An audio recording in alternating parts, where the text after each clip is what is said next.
رغم كل التطور اللي حصل في طب الأسنان، ليه لحد دلوقتي لسه بنضطر نبرد الأسنان؟ خليني أوضح لك.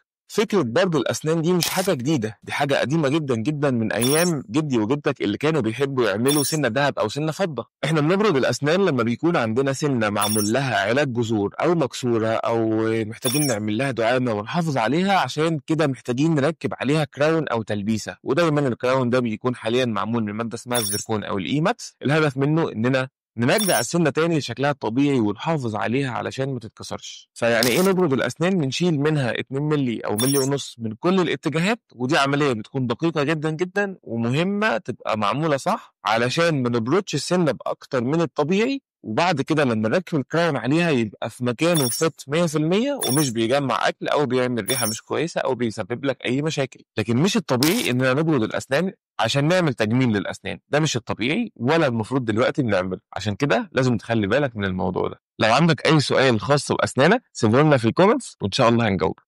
سلام.